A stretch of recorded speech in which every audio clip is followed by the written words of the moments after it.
friends. This is the program Empire of Lies, where we discuss manipulation and disinformation in Russian media.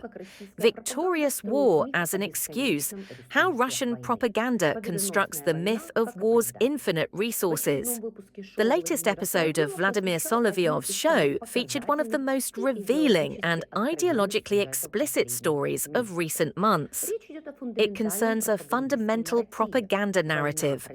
Russia's war against Ukraine is not a war of attrition, but a path to a victorious breakthrough that should revive the state and expand its capabilities. For European readers, it's important to understand not only the content of such statements, but also how they shape the political psychology of the Russian audience, justifying the continuation of the conflict at any cost.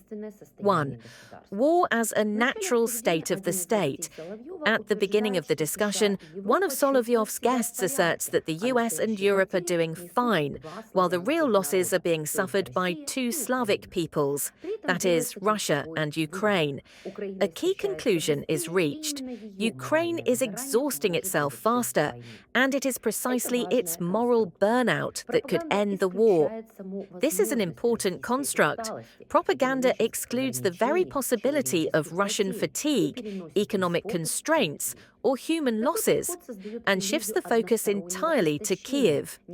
This approach creates the illusion of one-sided exhaustion, despite the fact that the reality is the opposite. The US is doing just fine. The money's coming from the fuel market. They're throwing us out, not just us, but others. They're flooding them with their shale, other goods. Production is going to them. Europe is okay. Europe seems a little dumber, but still okay. But here, two Slavic nations are spilling blood, they're trading with each other, they're trading and killing and so on. It's not good. And so, returning to our topic, all my hope lies in the Ukrainian parliament, the Ukrainian elite, and Ukrainian society, which is still a little, they started so well, and then suddenly they found an elite in this parliament. That's what I'm saying. You interrupted me last time. I was just trying to finish with that. Everyone is happy, we are fighting to the point of attrition, and we are getting exhausted. But okay, we will win. Ukraine will be 100% exhausted, 50% so to speak. Not so much. Everything is also fine. And from now on it will be more and more difficult. It will be very difficult to win this war with new technologies and so on. 2. Only losers experience exhaustion. Historical revisionism. Next, a set of historical theses characteristic of Russian propaganda enters the conversation. Victorious wars do not exhaust. Empires grow thanks to wars. Russia immediately exploded with economic growth after World War II. World War I did not weaken the empire. Morality, not exhaustion, was to blame. These assertions are not simply historically untenable. They serve a specific political function.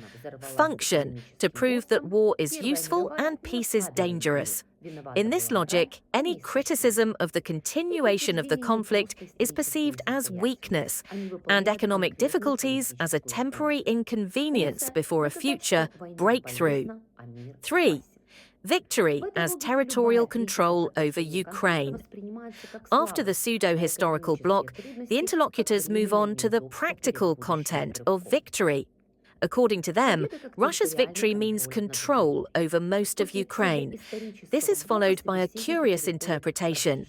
Ukraine, as a state, is an artificial political construct. The Ukrainian people are not an ethnic group, but a project. The Russian army is liberating Ukraine. Kyiv's resistance is the result of a false identity created by Western influences. Thus, an ideological basis for aggression is formed. If a nation is artificial, then it can be rewritten or liquidated. 4. Normalizing the political liquidation of the Ukrainian state. The final part of the conversation echoes a thesis that is increasingly repeated on Russian airwaves. A complete renunciation of the current Russophobic regime is a real capitulation. This is, in effect, an open admission of the war's goal. Not negotiations, not a freezing of the conflict, but the dismantling of Ukrainian statehood in its current form and its replacement with a new political order that Moscow deems acceptable. It is important for European readers to understand this discourse is not an exaggeration or an emotional outburst. It is the central line of Russian propaganda, repeated daily by various speakers. Think, analyze, draw conclusions, and don't be fooled. This was the program Empire of Lies.